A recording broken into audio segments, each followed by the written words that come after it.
Bonsoir, heureux de vous retrouver pour Vivement dimanche prochain. Regardez, cherchez l'erreur. Notre invité est venu avec son chien, un bouvier bernois, Julien Doré. À côté de Julien, Annelise M. et Nina Mello pour la série Nina, mercredi sur France 2. Les Chevaliers du Fiel, bien sûr. Le docteur Frédéric Salman pour Prenez votre santé en main. Ariel Dombal qui met en scène dans les grands sites de plein air cet été la Traviata de Verdi. Ben, Olivier de Benoît et avec un nouveau sketch que vous allez écouter pour la première fois, Le mariage gay, Anne Roumanoff. Dans un instant, Vivement dimanche prochain avec Julien et Dalia. Mais je vais accueillir quelqu'un que vous connaissez, que vous aimez beaucoup, qui a une silhouette de jeune fille et le temps ne semble pas avoir de prise sur elle. Voici Ariel Dombal.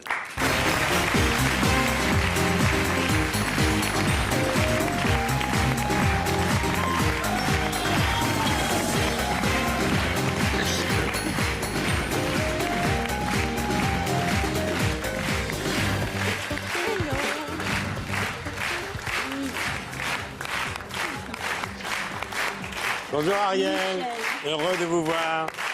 Alors là, c'est une insulte au temps.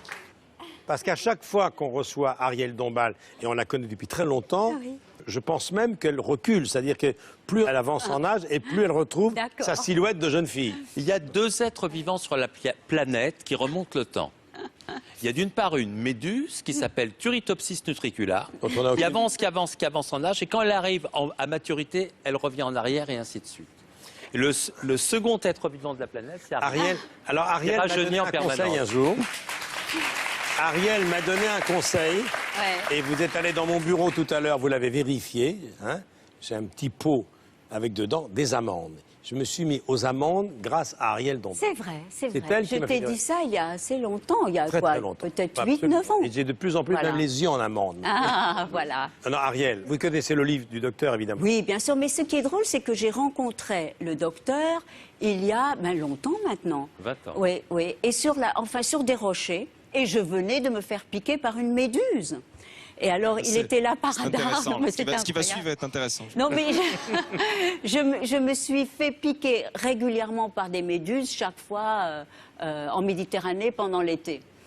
Parce qu'il y en a de plus en plus, la prolifération, le réchauffement de la planète, etc. Ça fait très très mal.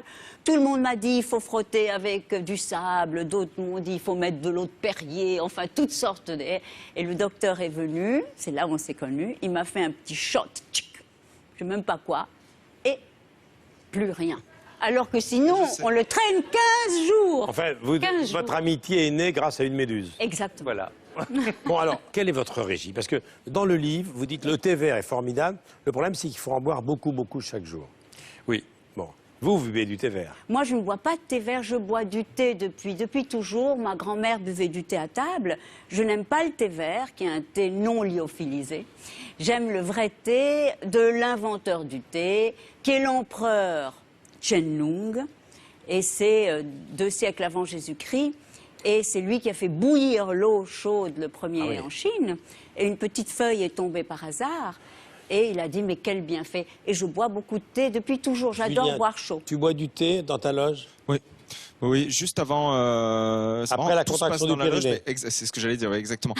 Tout se passe dans la loge, mais oui, juste avant de chanter, généralement. J'accompagne ça d'une bière et d'un peu de whisky. Mais Alors, vous dites que quand même le thé vert peut diminuer le taux de LDL, le cholestérol, jusqu'à 16%, mais il faut en boire 10 tasses par jour. Il faut en boire beaucoup, c'est les choses. Mais vous savez, parmi les choses qui permettent de lutter contre l'avancée du temps, c'est de faire tout le temps des choses nouvelles. D'accord. Tout le temps, tout le temps, tout le temps. Et ça, c'est fondamental. On va y revenir dans un instant. D'abord, je parler de l'actualité d'Ariel, parce qu'Ariel met en scène l'opéra de Verdi, la Traviata.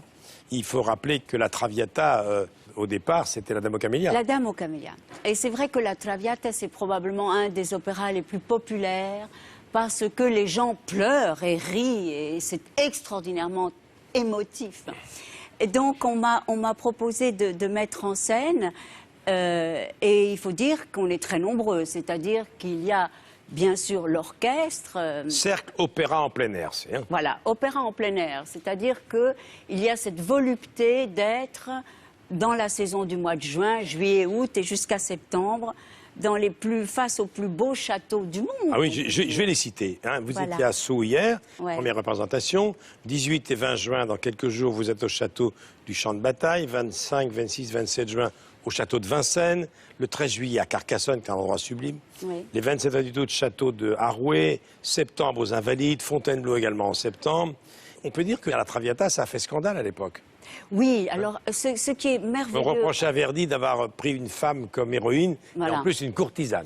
Voilà, ça fait tout à fait scandale, parce que, et ce qui est très beau et très émouvant, c'est que la Traviata, donc Violetta, le personnage de Violetta, qui est le même que la Dame aux Camélias, qui s'appelait Marguerite, mais mis en musique, c'est une courtisane, c'est quelqu'un qui a connu les plaisirs, qui est quelqu'un qui est presque dévoyé. C'est-à-dire qu'elle va d'homme en homme, voilà, elle est une personne tout à fait gaie et inscrite dans toute une logique des plaisirs. Et tout à coup, elle est foudroyée par l'amour. Elle ne va pas pouvoir vivre cet amour parce que le père du jeune Alfredo ne veut pas d'une courtisane, d'une presque prostituée dans sa famille. Et donc... elle va obéir à ce diktat de la société, de ce qui se fait, et elle va passer de courtisane à sainte. De juin à septembre, dans les plus beaux sites de France, direction musicale chez Jacques Blanc, avec l'orchestre réuni par Anne Gravoin, et avec beaucoup de grands chanteurs comme Gabriel Filipponet, Sabine Revaux, Dallon, Samy Can, Mathieu Lecroix, Paolo Ruggiero, Carlo Natale, Marie Kalinine, entre autres, sont toutes des très grandes voix d'opéra. Je rappelle, c'est pas d'ailleurs surprenant de vous retrouver dans cette mise en scène. Vous avez toujours chanté des grands airs classiques. J'ai toujours chanté, alors vous savez... Le répertoire classique, vous le connaissez par cœur. Voilà, je me dis que j'ai un spectre très large, mais j'ai commencé tout de même par des études très classiques, le bel canto, l'opéra, et donc ça me permet de sentir intellectuellement aussi, psychologiquement, de connaître les rôles et de pouvoir, avec mes amis chanteurs, leur insuffler ce que je ressens de cette histoire. Et j'ai voulu aussi que ce soit un opéra que tout le monde ait envie de voir, c'est-à-dire que même les enfants. Et j'ai fait un opéra avec beaucoup de mouvements et beaucoup de danseurs aussi. C'est très orchestré. En tout cas, je vous trouve en pleine forme. Je vous pose une question brutale, vous allez comprendre pourquoi. Est-ce que vous dormez nu ? Michel, où voulez-vous en venir? Je reviens au livre. Dans le livre, Dr Salman, il dit il faut absolument dormir nu. Pourquoi, docteur? C'est très important. Si on veut passer une bonne nuit, il faut être nu et en plus avec la jambe à l'extérieur du drap. Une raison très simple. Pour bien dormir, il faut de la fraîcheur. La température du corps pour s'endormir a besoin de diminuer. Donc si on dort nu déjà, c'est plus frais, il faut que la chambre soit fraîche. Et si l'été, par exemple, vous n'avez pas de clim, mettez des glaçons dans la bouillotte pour que ce soit encore plus frais. Très bien. Pourquoi dites-vous que pour les hommes, il faut se méfier des sous-vêtements et des pantalons trop serrés? Alors, très simple. Parce que... C'est pour toi, ça. Oui, Julien, c'est pour toi. Y arriver, ouais. Julien, alors, pourquoi? Les bourses sont situées à l'extérieur pour que les testicules soient à 36. Parce que ça, voilà. Si on... Tes bourses sont bien situées à l'extérieur. Mes bourses sont situées à l'extérieur, mais effectivement, à l'intérieur de ce jean trop serré, niveau température, je pense qu'on est bien. Si on serre, ben ça réchauffe. Ouais. Et c'est un facteur de stérilité. C'est vrai. Mais remarquez, vous avez tout à fait raison, parce que très récemment, j'ai arrêté de porter ce type de pantalon, qui est effectivement relativement proche du corps. Et effectivement, je me sens d'une liberté totale. Vous êtes plus aéré, c'est mieux. Vous avez toujours été un garçon libre. Complètement. Mais là, voilà, le corps l'est aussi. Dites-moi, pourquoi dites-vous que le vagin se comporte comme un four auto-nettoyant? Alors, c'est très simple. Le thermostat à combien, donc? Alors, le thermostat est à 37, mais je dirais simplement que trop d'hygiène, ça tue l'hygiène. Si vous mettez, à un moment donné, des antiseptiques, du savon dans le vagin, ça casse la flore et au lieu de nettoyer, ça donne des vaginites à répétition. Tu savais ça, toi? Oui, non, mais il est effectivement... non, mais je vois où vous voulez en venir. Mais au-delà de ça, effectivement, il faut faire attention de ne pas trop se laver. Enfin, je veux dire, c'est... Non mais c'est vrai, de ne pas prendre trop de... Prenez votre santé en main, ce livre va changer quelque chose dans votre vie, Albin Michel. Alors j'ai d'autres livres pour vous. Jacques Weber a joué une pièce de Bernard-Henri Lévy. C'est le moment de parler de son premier roman. C'est une histoire vraie, mais romancée. C'est l'histoire d'un couple avec 2 jeunes enfants obligés de vivre dans la rue faute d'argent. On leur avait coupé l'eau, l'électricité. C'est pour toi. Merci beaucoup. Non, ça c'est pour moi. D'accord. Merci. Non, parce que... Merci. Non, Ça parce pas que... en fait, vous me faites des cadeaux, mais vous me les retirez au dernier moment. C'est quand même extrêmement humiliant. Non, parce que pour toi, Merci. non, parce que Voilà. pour toi, j'ai quelque chose. Mais vous allez voir que ça tombe extrêmement à plat parce que j'ai déjà ce livre. Chez Ah moi, bon. Michel. Alors voilà. Merci. Ce livre, beaucoup. c'est Ils ont tué mon disque. Benjamin Prétrovert, notre ex-confrère d'Europe 1 et dit Télévision, il raconte les révolutions qui ont frappé le monde de la musique depuis l'arrivée du numérique. Et il pose des questions. Le disque est-il mort? Comment les artistes vivront-ils demain? Ils ont tué mon disque. C'est pour voir, Yann. Bon, d'accord. Alors maintenant, on va parler télévision avec une série qui arrive, décidément, France 2. C'est quand même extrêmement nouveau. Hein. Ce genre de sketch n'aurait pas été entendu à la télévision il y a des années. C'est vrai. C'est formidable, ça.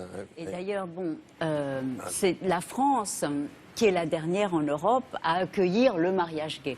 Et c'est vrai que c'est très drôle tout de suite d'en rire. C'est ce qu'on peut faire aussi Absolument. de mieux. Le spectacle d'Anne, c'est Oui. Aimons-nous les uns les autres. Puisqu'on est allé applaudir tous nos amis, aller dans les endroits de plein air pour la Traviata de Verdi mise en scène par Ariel Dombal. Et n'oubliez pas,